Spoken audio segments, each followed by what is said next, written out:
Las ovejas necesitan ser curadas, sanadas, restauradas.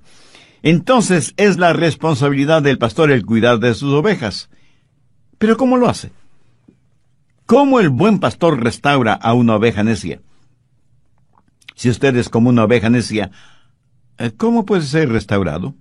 Bueno, el buen pastor tiene 3 instrumentos para hacerlo: un báculo o cayado, una vara y una botella de aceite. Y él usa esas 3 cosas para restaurar a una oveja necia. ¿Qué es el báculo o cayado? El pastor buscaba un arbolito que estuviera recién creciendo, lo sacaba de raíz, cortaba todas esas raíces, limpiando el resto del palo, y lo pulía todo prolijamente. Y en el muñón que formaban las raíces al extremo del palo, clavaba unos cuantos clavos o incrustaba pedacitos de metal, hasta que el báculo tenía un considerable peso. Era una poderosa arma en sus manos. Le servía tanto para defender a las ovejas de sus depredadores naturales como de ladrones de ovejas. También podía servirle como una jabalina, y pasaba muchas horas practicando hasta tener una excelente puntería. Así que ese báculo no solo le servía para defender sus ovejas, sino para defenderse él mismo de los ladrones, los lobos y las aves de rapiña que abundaban en las colinas y los montes. Pero a veces tenía que utilizar el báculo de las ovejas para corregir a las necias, y lo hacía en forma drástica y severa.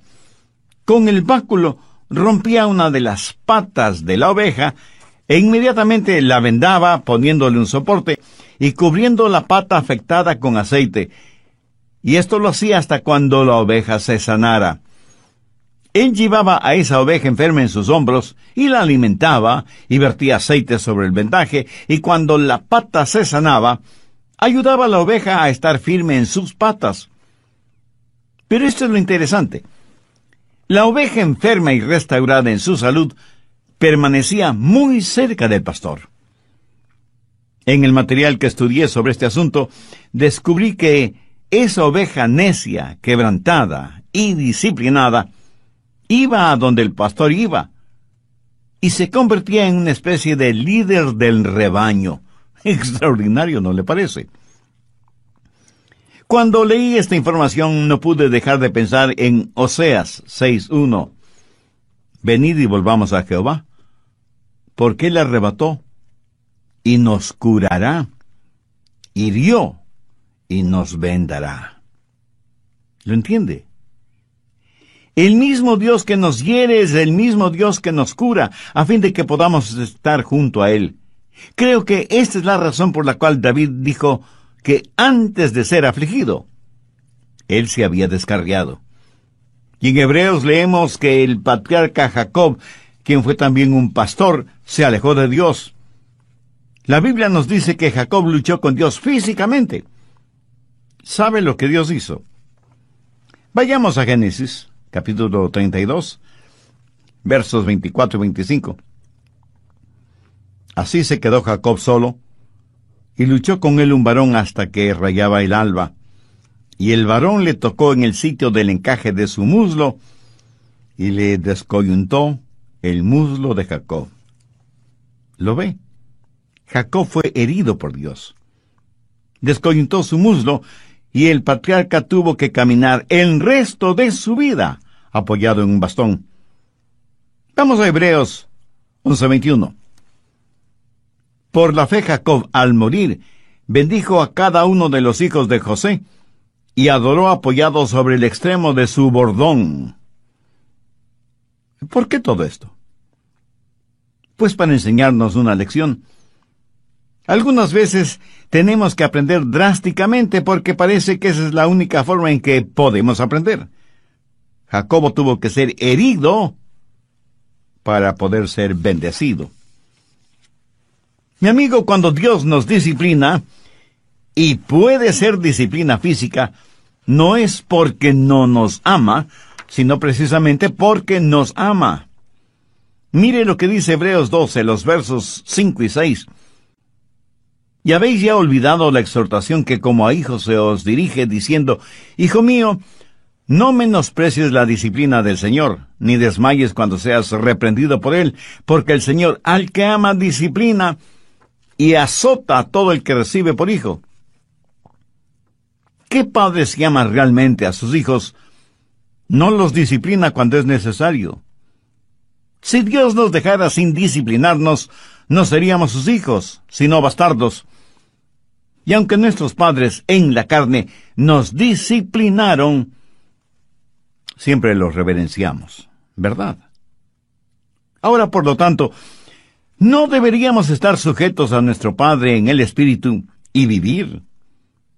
Y no debemos olvidar que la disciplina que proviene de parte de Dios es para que seamos partícipes de su santidad.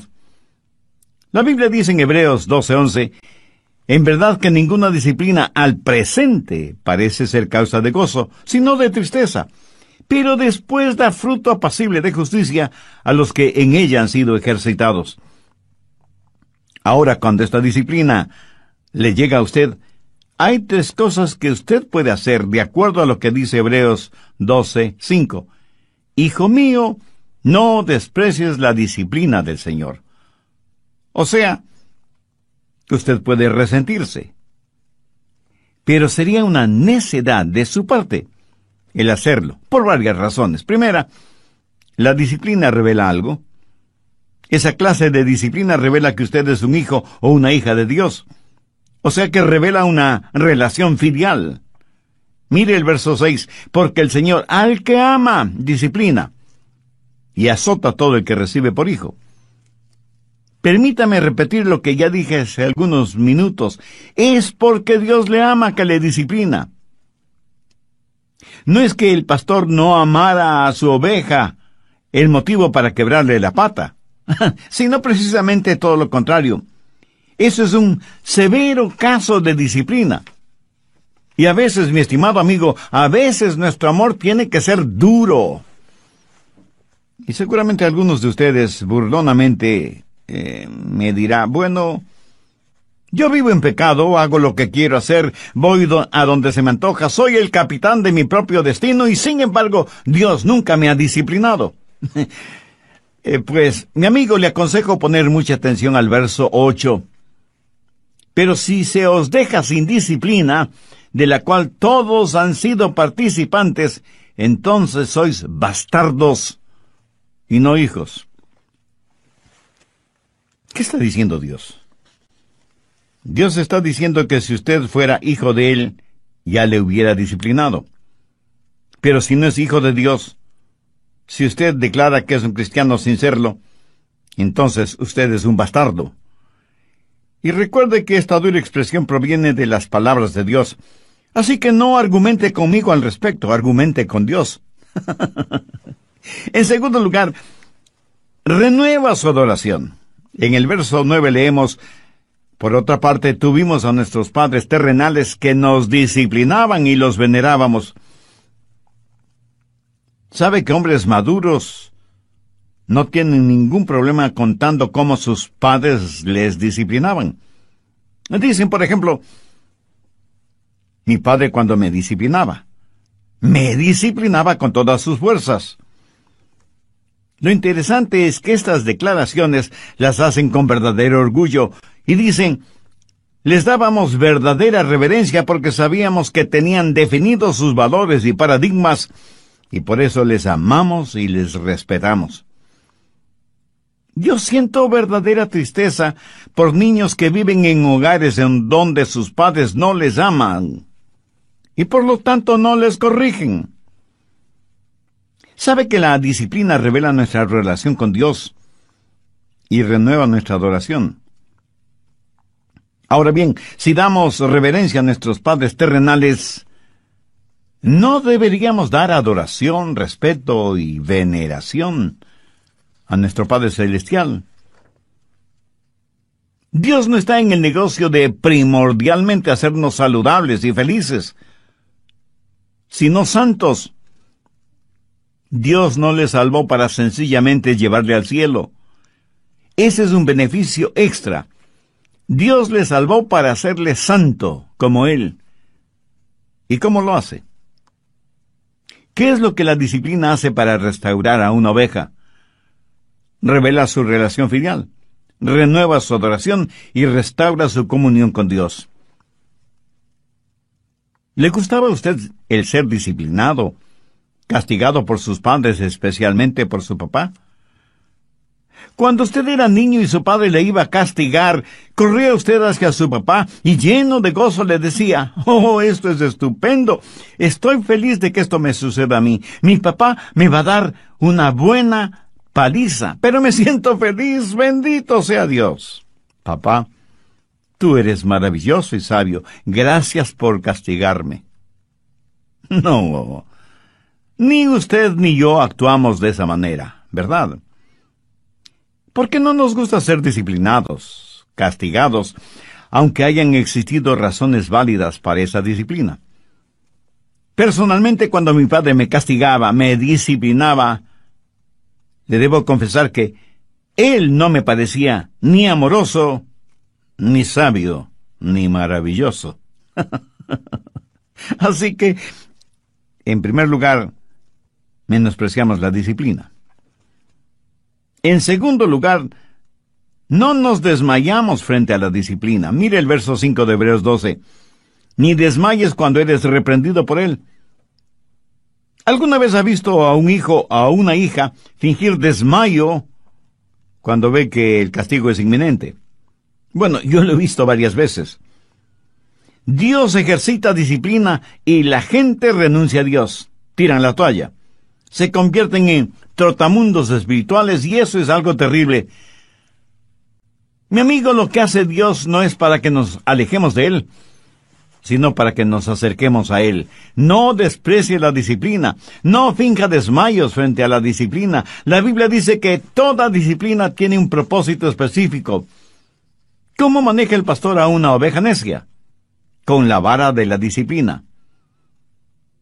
¿Y qué de las ovejas que no son necias? ¿Qué clase de oveja es usted? ¿Necia?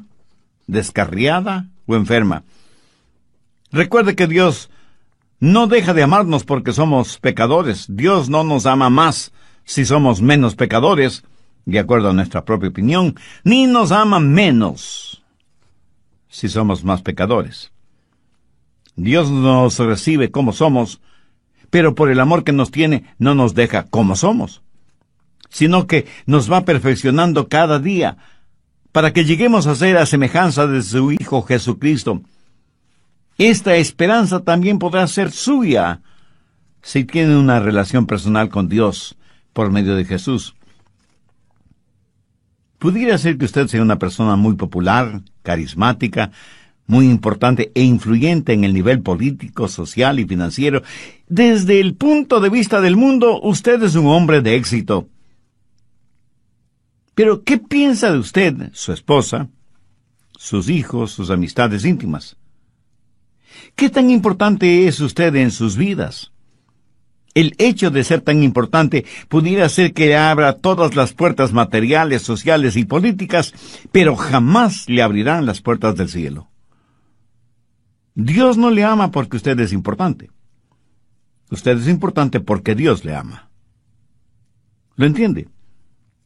Si usted este mismo momento se arrepiente de sus pecados y hace una decisión espiritual por Cristo como su Salvador y Señor, Él le perdonará inmediatamente, estará con usted permanentemente y le salvará completamente, y además le guardará eternamente.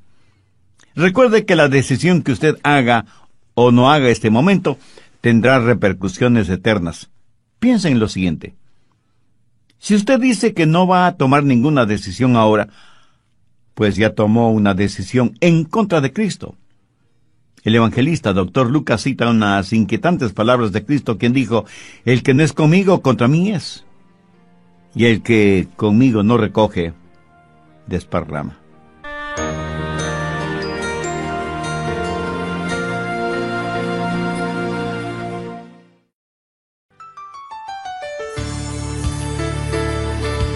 Mike Glenn, quien era un jugador profesional de fútbol americano, jugó por la Universidad de Auburn y luego profesionalmente jugó para los Delfines de Miami. Cuando él se graduó en Auburn, su entrenador le preguntó: Mike, ¿me ayudarías a reclutar a algunos candidatos?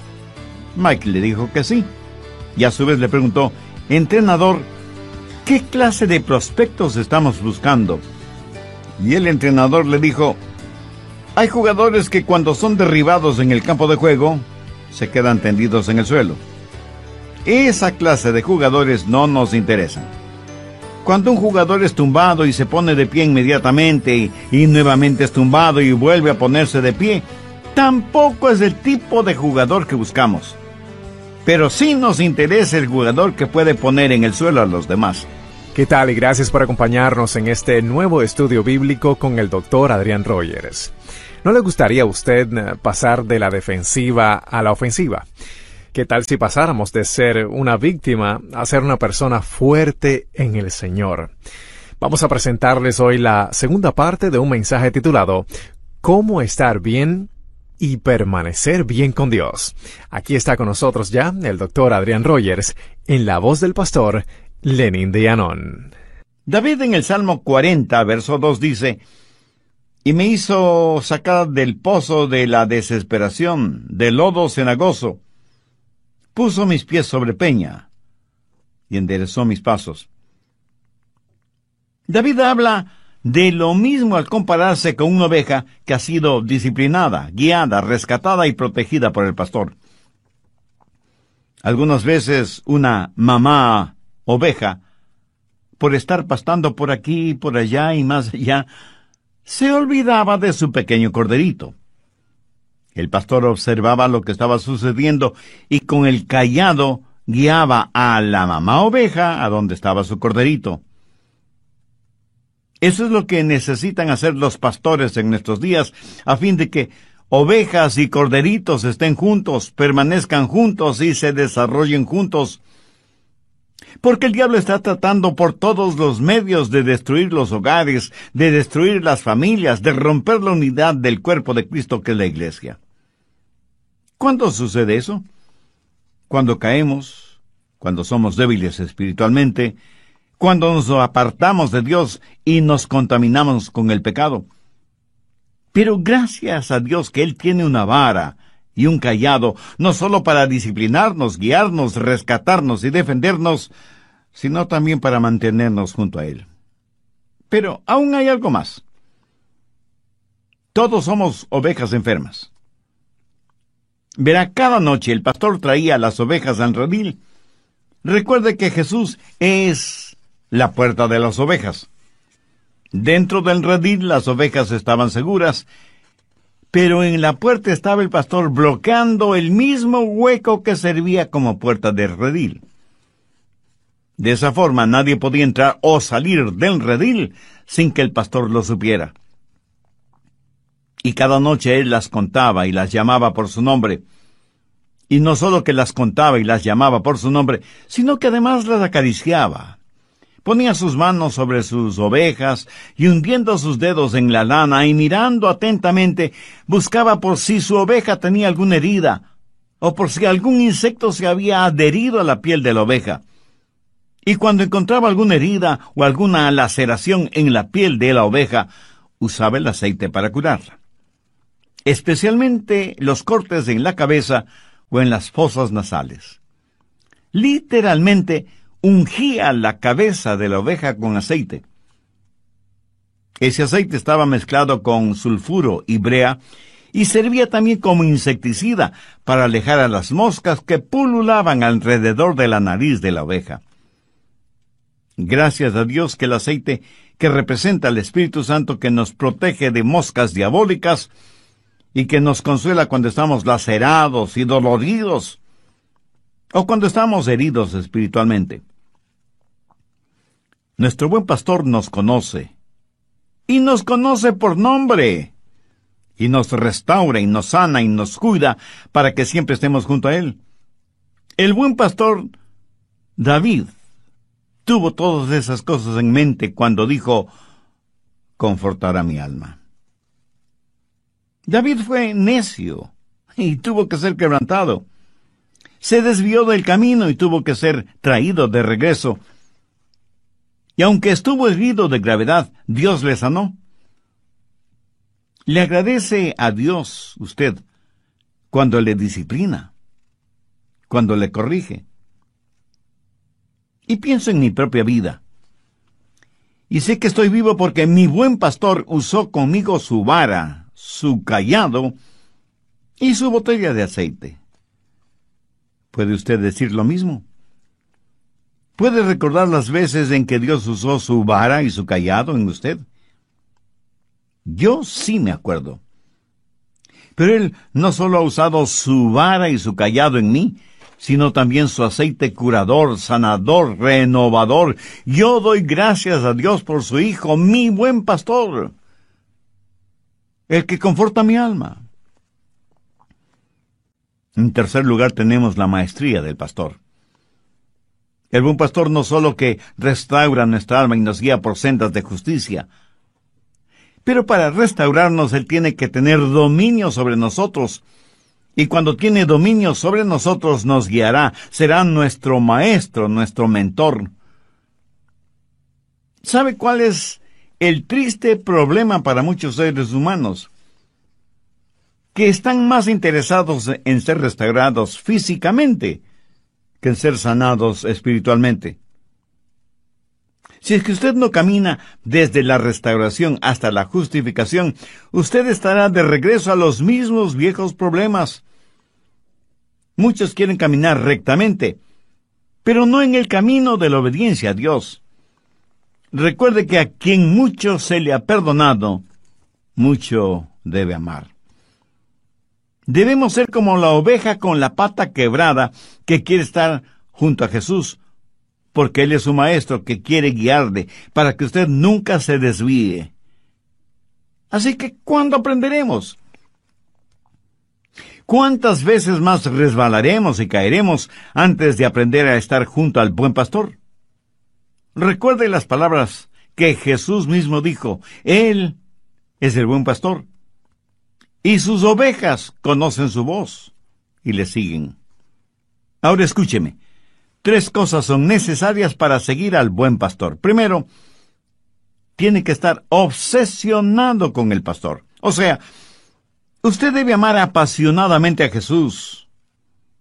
Su amor por Él debe estar por encima del amor que pueda tener por cualquier otra persona o cualquier otra cosa. Segundo, tiene que observar detenidamente al pastor. Como ya lo he mencionado antes, las ovejas tienen una muy pobre vista. Para todo propósito práctico, el pastor es quien tiene buena vista, como para compensar la mala vista de sus ovejas. Tercero, usted tiene que obedecer al pastor. Usted no puede obedecer a nadie cuya voz desconoce. ¿Cómo puede escuchar la voz de su pastor? Únicamente teniendo su tiempo de quietud. Debería estar en pastos delicados, meditando en su palabra. O sea, rumiando su palabra. Esa es la forma. El pastor le guiará. Usted escuchará su voz en el mundo. Jesús manifestó que sus palabras eran espíritu y vida, y que Él había venido para que podamos tener vida y vida en abundancia. Su pastor le guiará por sendas de justicia por amor de su nombre. Esa es la maestría del pastor. ¿Sabe qué es lo malo con muchos de nosotros? Que tratamos de no tener problemas en vez de buscar la justicia. Todo es tan negativo. Tuve un amigo, Mike Glenn, quien era jugador profesional del fútbol americano. Jugó por la Universidad de Auburn y luego profesionalmente jugó para los Delfines de Miami. Cuando él se graduó en Auburn, su entrenador le preguntó: Mike, ¿me ayudarías a reclutar a algunos candidatos? Mike le dijo que sí. Y a su vez le preguntó: entrenador, ¿qué clase de prospectos estamos buscando? Y el entrenador le dijo: hay jugadores que cuando son derribados en el campo de juego se quedan tendidos en el suelo. Esa clase de jugadores no nos interesan. Cuando un jugador es tumbado y se pone de pie inmediatamente y nuevamente es tumbado y vuelve a ponerse de pie, tampoco es el tipo de jugador que buscamos. Pero sí nos interesa el jugador que puede poner en el suelo a los demás. Mi amigo, yo soy muy grato por tener un Dios que nos restaura, que cuando estamos caídos nos levanta. Y a todos nos gusta estar de pie, pero no nos gustaría el pasar de la defensiva a la ofensiva. No nos gustaría ser una verdadera fuerza de Dios, que simplemente ser una víctima siempre en necesidad de restauración. El pastor me guía por sendas de justicia. Usted, mi amigo, ¿por qué no determina hoy mismo que va a estar bien con Dios, que está listo para escuchar la voz del pastor, que va a sumergirse en la palabra de Dios? En tercer lugar, la majestad del pastor. Él me guía por sendas de justicia. ¿Por qué no decide hoy mismo que va a estar bien con Dios y a permanecer bien con Dios? Que va a escuchar la voz de su pastor, que va a meditar en su palabra y va a obedecer su palabra. Que va a reconocer la majestad del pastor, porque él es el único que puede confortar su alma y guiarle por sendas de justicia por amor de su nombre. ¿Cuál es el nombre de ese pastor? Jehová en el Antiguo Testamento, Jesús en el Nuevo Testamento. Jehová, Jesús, el Señor es mi pastor. Verá, el nombre y el honor de Dios están en juego por la forma en que usted y yo vivamos. Y todos, creyentes y no creyentes, seremos juzgados por Él. Muchos piensan que tendrán un pastor de acuerdo a la clase de ovejas que son. Escúcheme. El honor, la reputación del pastor se basa en la actividad, el bienestar y la obediencia de las ovejas. Jesús nos enseñó a orar: Padre nuestro que estás en los cielos, santificado sea tu nombre. El rey Salomón dijo que el nombre de Jehová era como bálsamo. Voy a compartir con usted algo muy interesante. El nombre de Jehová era el sagrado y solemne nombre en todo el Antiguo Testamento, pero no se lo encuentra ni una sola vez en el Nuevo Testamento. ¿Por qué? Porque Jesús es nuestro Jehová. Él es nuestro buen pastor. ¿Sabe lo que significa el nombre de Jesús? Significa Jehová salva. Eso es lo que literalmente significa. Leemos en Mateo 1:21, y llamará su nombre Jesús, porque él salvará su pueblo de sus pecados. Ese fue el mensaje del ángel a María. Por lo tanto, mi estimado amigo, si Él es mi pastor y yo soy su oveja, yo no quiero traer deshonra a su nombre.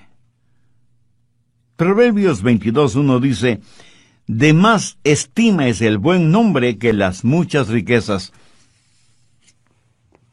Cuando nuestros hijos eran pequeños, yo les llevaba a la escuela y les decía, al despedirme: recuerden que les amo mucho, pero también quiero que recuerden quiénes son y a quién en realidad pertenecen.